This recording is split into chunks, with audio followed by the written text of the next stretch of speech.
It's time to take a look at news stories making headlines around the globe. After a few weeks of keeping away from the media, in the wake of his removal as national chairman of Nigeria's ruling party, the All Progressive Congress, Oshiomhole has found his voice again. And over the weekend, he apologized to the people of Edo State for supporting Governor Obaseki to emerge as the state governor in 2016. Oshiomhole said his mission for the moment will be to ensure the governor's defeat in the governorship election scheduled for September 19. Addressing the crowd at his country home in Iyamo, Edo State, Oshiomhole declared, and quote, I have made a mistake by supporting a man who has no vision for my people, so I want to correct my mistakes by making sure a servant of God, Pastor Osage Ize-Iyamu, is elected as governor to kick the snake out of the government house, end of quote. Continuing, Oshiomhole endorsed Ize-Iyamu, saying he campaigned for me in 2012 and I won all the 18 local government areas of Edo State. He knows the roots, unlike the current governor. He who just became governor and does not know the efforts people made to make him governor. We must kick out this memorandum of understanding governor and replace him with a pastor who will sweep out coronavirus party by the grace of God. You're hearing this morning. We're going to talk about this, but I just want to put it this way. This was the same Oshiomhole that said we should all go to University of Benin while he was campaigning for Obaseki. And he told us to go look at Obaseki's reports that a murderer, his words, not mine, shouldn't be made governor. This was just a couple of years down the line, like 4 years down the line. What is happening? No, it's not Obaseki you have in mind. It's Ize-Iyamu. No, yeah. Ize-Iyamu who attended the University of Benin. Benin, yeah. So it's Ize-Iyamu that, what's it called? Oshiomhole was referring to yes. them that we should go to a panel set up in University of Benin and see the atrocious things Ize-Iyamu has done. And we shouldn't vote for him. This was just 4 years ago. What has turned in 4 years? You're right. He's 4 years too late to be telling the people of Edo State that he's sorry for supporting Governor Obaseki. He's really late. He's really late in the day. And I don't think that the Edo people will accept such an apology. It just reminds me of the notorious quote in the world of politics that there's no permanent friends, no permanent enemies, just permanent interests. And I think that Oshiomhole's interest has shifted, and that's all. Well, Adesuwa, it's you that I sympathize with, because this is your state. It is sad. You are from Edo State. And the kind of drama that we have been seeing in Edo State is ugly. Some people may say it is stereotypical of Nigerian politics. And what you have seen at play is that, our politicians do not necessarily have principles. They do not commit to ideologies. Political parties do not necessarily represent any tendency that is meant to promote the interest of the people. Now, Oshiomhole, after the crisis he has had at both the local level and the national level, returned at night, Nicodemously, if you wish, to Edo State, to first Benin and in his home state in Yambo, his village in Yambo. And he was welcomed, surprisingly. And I think whoever organized that tried to make a statement that, contrary to what everyone has thought, that Oshiomhole still has significant influence in Edo State. And he used the opportunity to make a number of statements. What we are reviewing are some of those statements that he made. He said, for example, that he will no longer, clearly, of course, that's known, support Governor Godwin Obaseki. He referred to him as a snake in government house who has to be pushed out. And he contradicted himself by saying, look, Ize-Iyamu is this man, the same person that he had condemned and called names in the last election, last gubernatorial election in that state. So younger people in Edo State looking at that will probably say, well, maybe this is the way Nigerian politics goes. He referred to Godwin Obaseki as a governor produced by a memorandum of understanding, who did not know that it was people that put him there. Now, that's a loaded statement. What it means is that a man of Oshiomhole's stature, former president of the Nigerian Labour Congress, former governor of Edo State, former chairman of one of the major political parties in Nigeria, saying that people are put there on the basis of a memorandum of understanding, saying publicly with his own mouth that the votes of the people's vote does not matter. That's more or less what he was saying. Yes. And I think that, all of that has to be interrogated and put before the public. Now, what we will be saying to the people of Edo State is that we hope that in the forthcoming election in Edo State, that the votes of the people will matter, and that the governor will not be selected on the basis of a memorandum of understanding that governors like Oshiomhole put in place. Because if he has rejected one memorandum of understanding, is he putting another memorandum of understanding in place? He refers to Obaseki as a COVID-19 governor. Now, or the governor of a COVID-19 party. Now, is the PDP the COVID-19 party? It is the APC that is presiding over COVID-19. There are many questions to be raised, but at the end of the day, they should all worry about the people of Edo State. And that's quite very harsh, COVID-19 in the middle of a pandemic. That's the height of insensitivity. That's all on the news headline. We'll take a short break. When we return, we have Rotus, Michael, and Aaron to give us updates on Africa Global's business and COVID-19 outlook. Stay with us.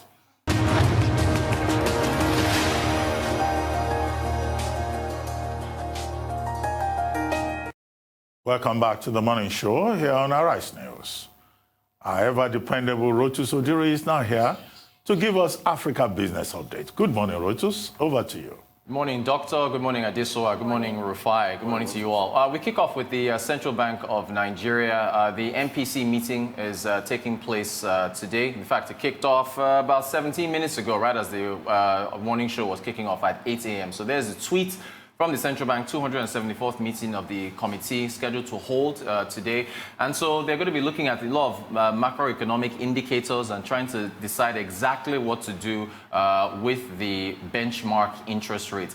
And if we take a look at the macroeconomic indicators on the central bank's websites, there's a couple key things one has to take a look at.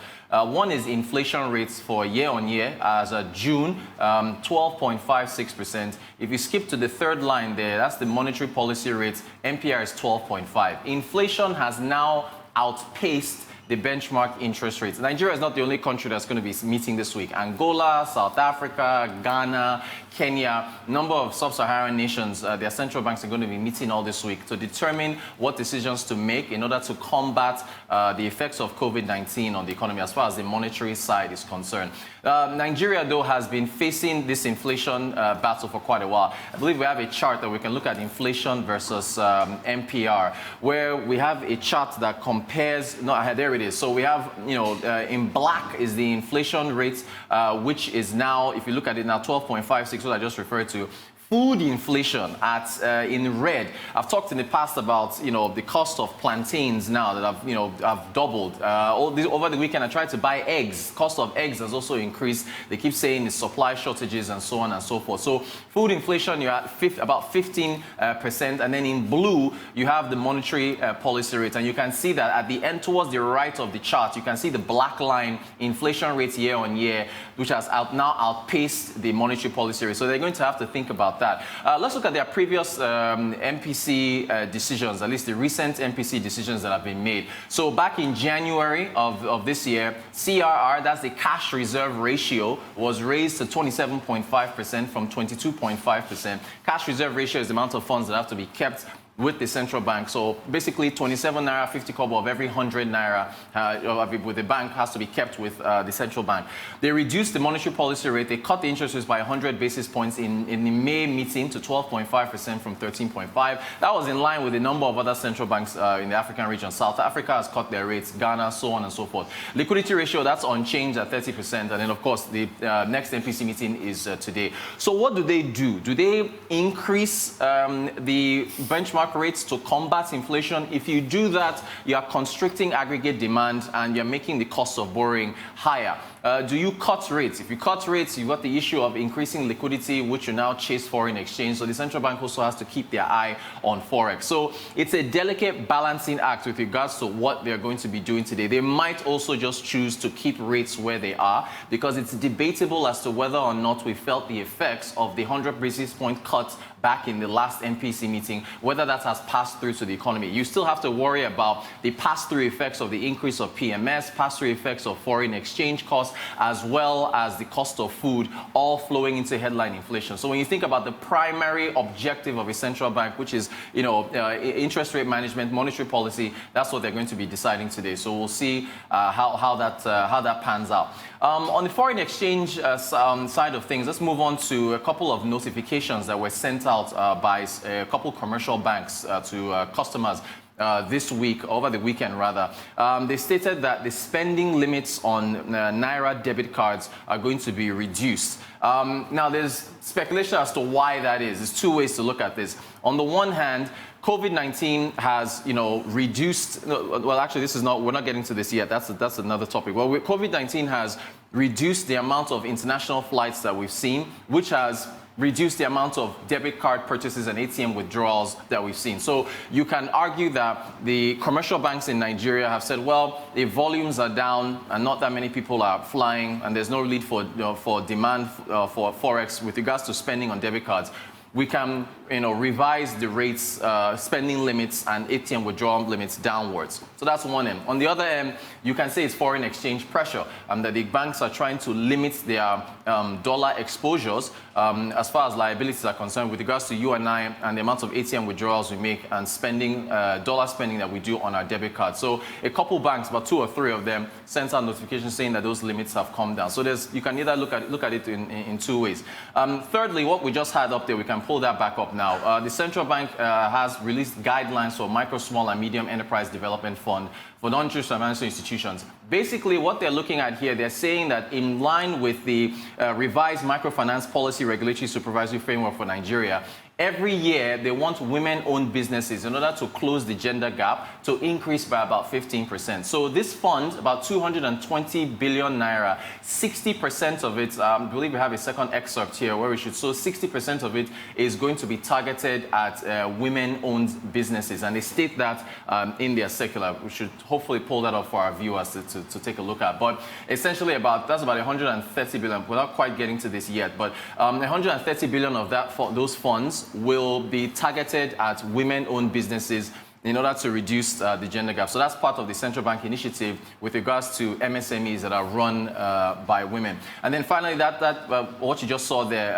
Air Alger, the Algeria state-owned airline, they're saying that this year they're looking about $227 million in losses with regards to the effects of COVID-19 on their state-owned airline. Everywhere you go, you've got state-owned airlines that are in trouble. Last week we talked about South Africa with regards to South African Airways and the lifeline that they got and where this 10 billion rand will be used or where it will be sourced from in order to fund them. So Algeria state-owned airline, in addition to all the other sectors that have been facing issues, they've announced that their own airline is looking at a $227 million loss. You have to now ask yourself, if Nigeria dodged a bullet by suspending the flagship carrier that we were planning on putting on board late last year. Remember all the back and forth with Hadi Sirika, Minister of Aviation, going back and forth with regards to whether or not that airline was going to take flight.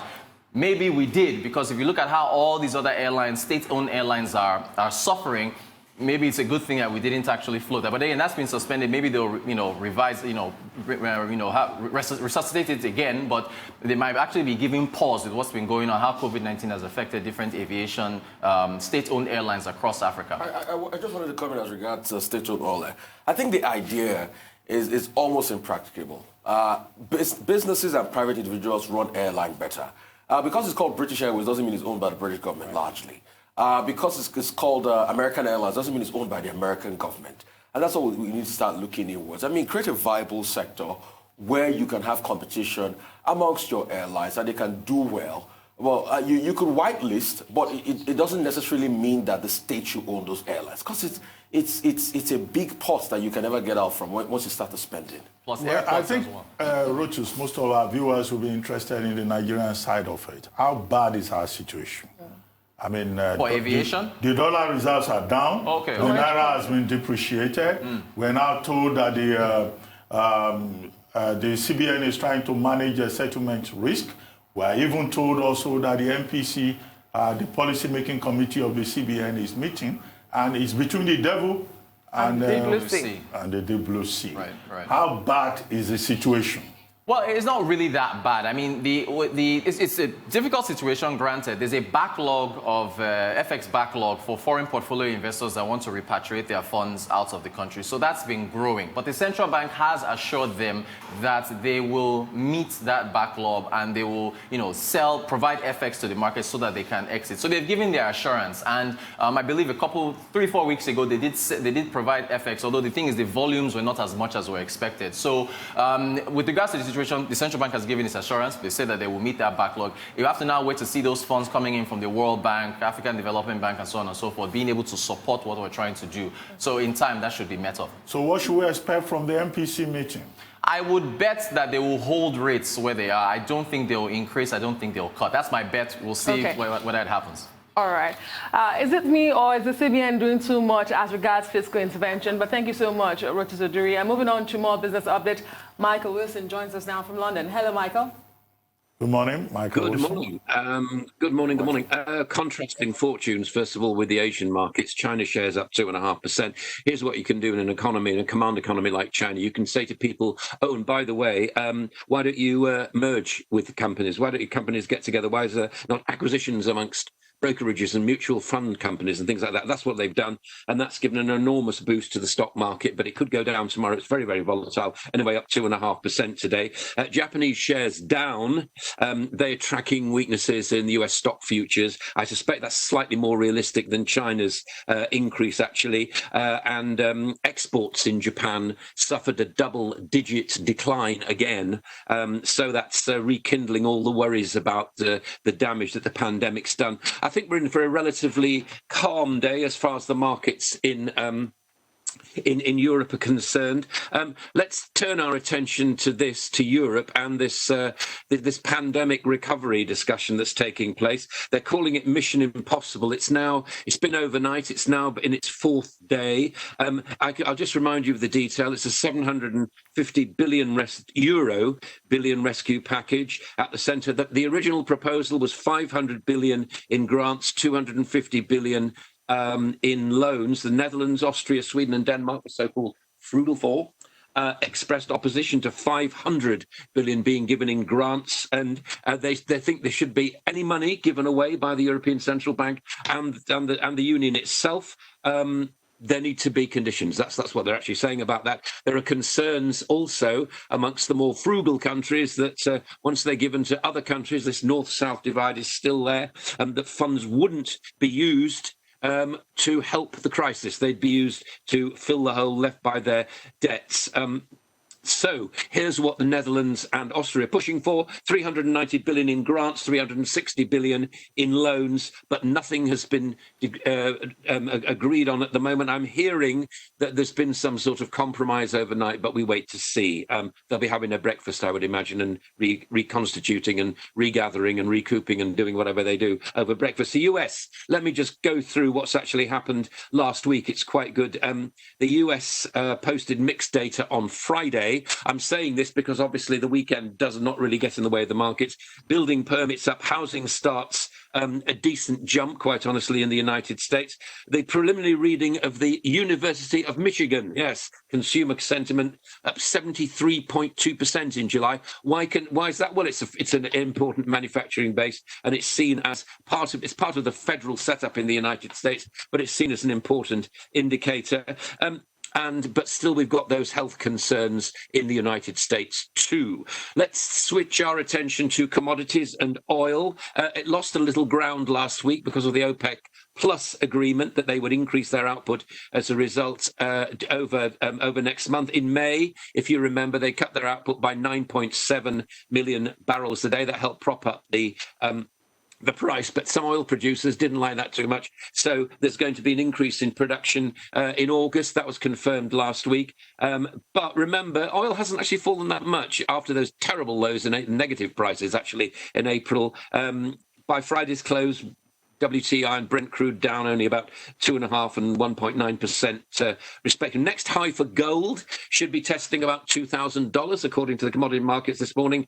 And keep an eye on coffee and cocoa, actually, because of the coronavirus cases increasing in Africa. That's going to be quite considerable. Right, so here we go then. So in the UK, a very important court case, and I suspect this will resonate throughout the world. These are international insurance companies working out whether businesses who thought they'd taken insurance for pandemic interruption to their businesses will actually get paid out. So that's quite an important one. In the UK, it'll affect 370,000 firms. However, insurance say that most business policies don't cover pandemics.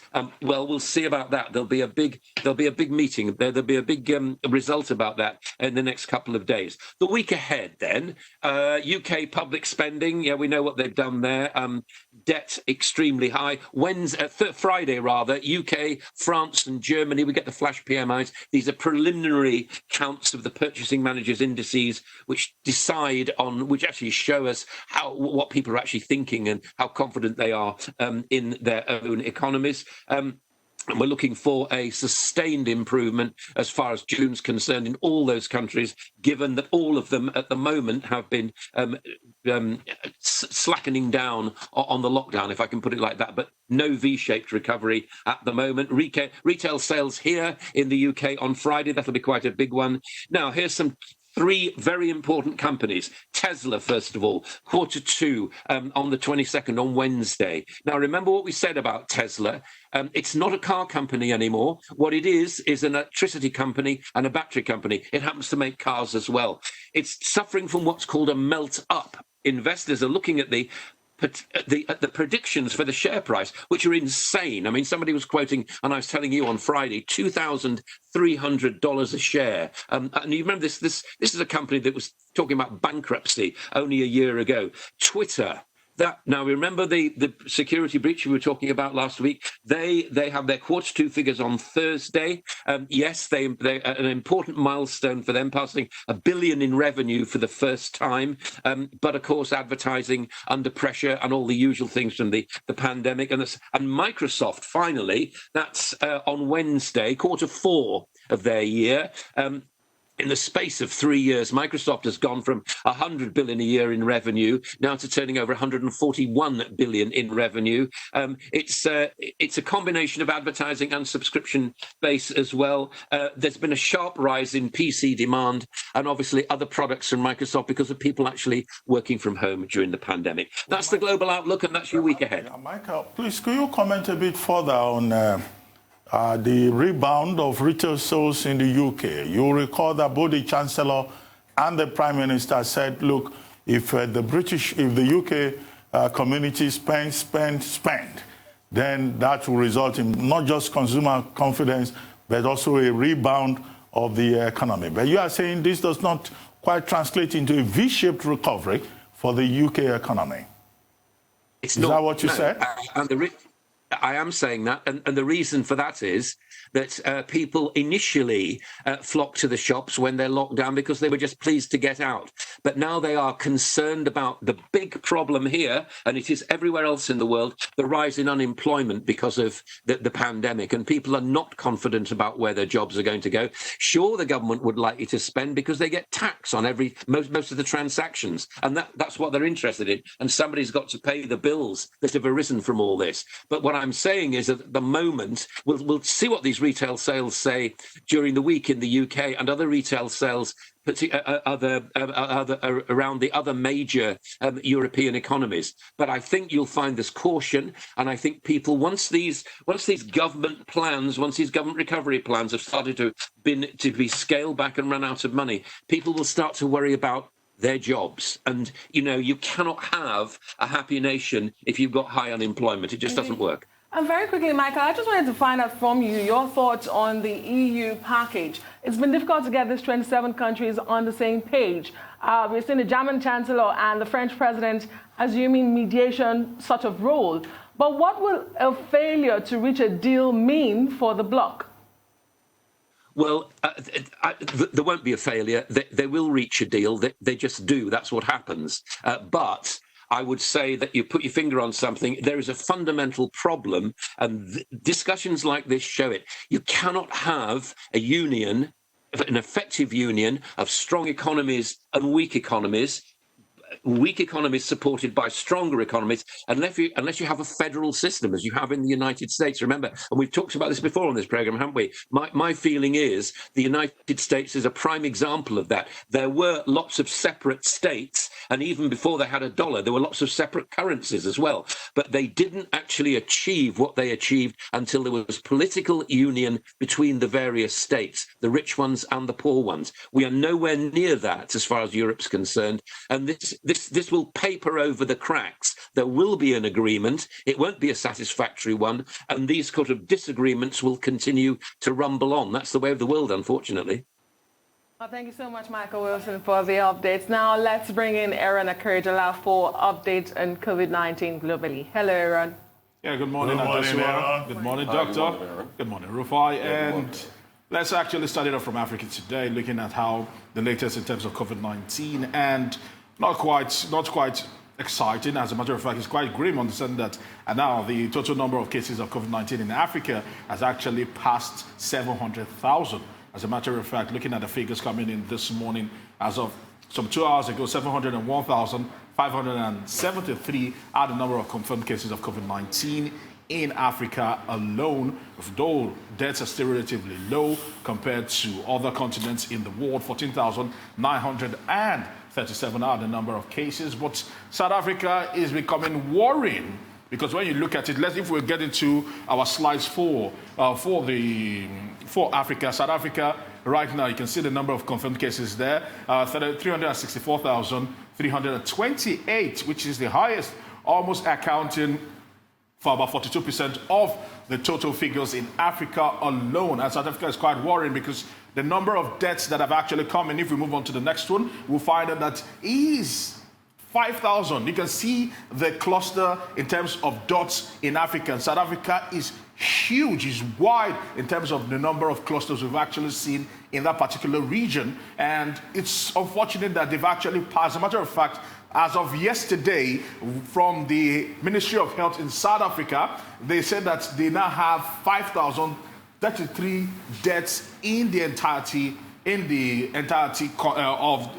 the state, rather. And it's quite worrisome with the Western Cape, with KwaZulu-Natal, and also the Eastern Cape still amounting for so much of what we are seeing right about now. Yesterday alone, the figures that actually came in terms of confirmed cases starts at 13,449. Moving on to the next one, actually breaks it down. When you look at that, like we said, Gauteng is another area that has been blooming in terms of numbers of COVID-19 cases. South Africa is still trying as much as possible. The lockdown not slowing down the pace of infection as much as the government want, but nevertheless, it is what it is. They are still claiming that testing and why testing is still being done, and it's being supported by science. Unlike other countries in the continent, South Africa has done the most tests whatsoever. And moving away from South Africa, let's actually say, as a matter of fact, right now, there have been talks about face masks, and face masks has been a very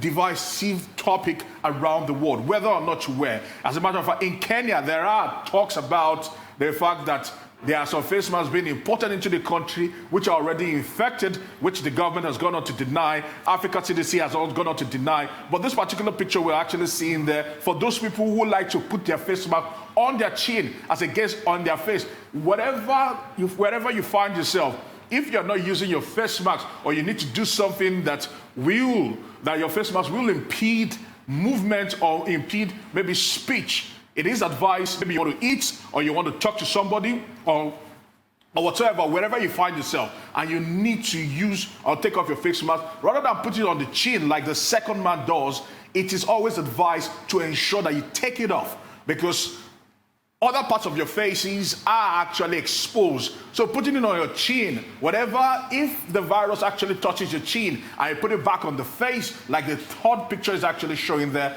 then it's almost an exercise in futility, which is very, very instructive to those around, because it is now a fad. For those who have decided to wear face masks, the fad right now is at most times to put the face mask on the chin.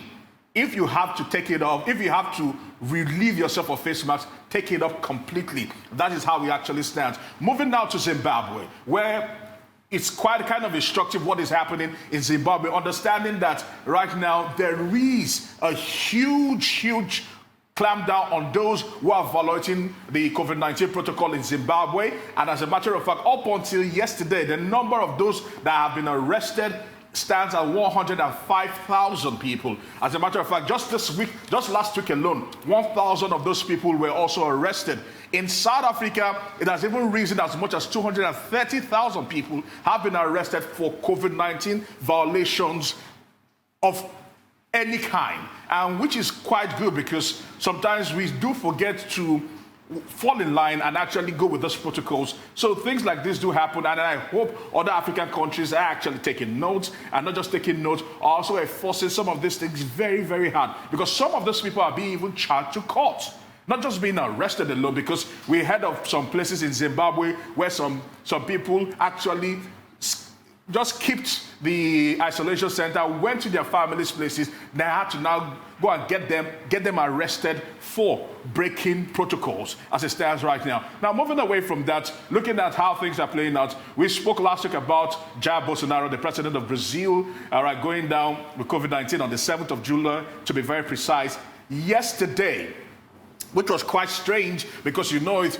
by the WHO guidelines, you should be isolated for 14 days when you are down with COVID-19. We've seen a governor here in Nigeria, after some few days, say he was well, which completely is off. Jair Bolsonaro yesterday came out, of which tomorrow makes it 14 days. And he wanted to speak to his people, maybe feeling the pressure from the opposition who are asking for his head and asking that he be impeached. He came out to greet his supporters yesterday. They were there brandishing the Brazilian flag, although you can actually see the distance between him and the people. But nevertheless, the fact that he's still within that period shouldn't be. And it just shows a bad precedent. And this is how he's led Brazil. And that's why we're still seeing cases skyrocketing in that Latin America country, which is very, very, very sad. And before we actually go, yesterday also, Nigeria's foreign minister, talking about Geoffrey Oyama, also announced that he is down with COVID-19. He did tweet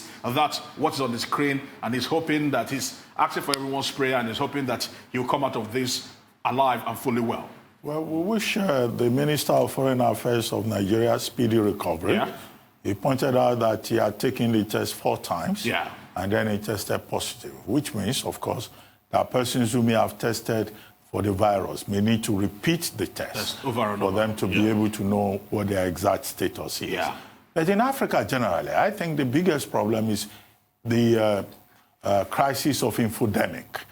I don't think that African countries are doing enough in terms of informing the people. True. You have cited of other countries where people are not using face masks, but also in Nigeria, if you look around us, you will see that many Nigerians are not obeying or respecting the guidelines. Yes, people just go about. So it's a good story that you have brought from Zimbabwe, which is an example of a country where there is enforcement.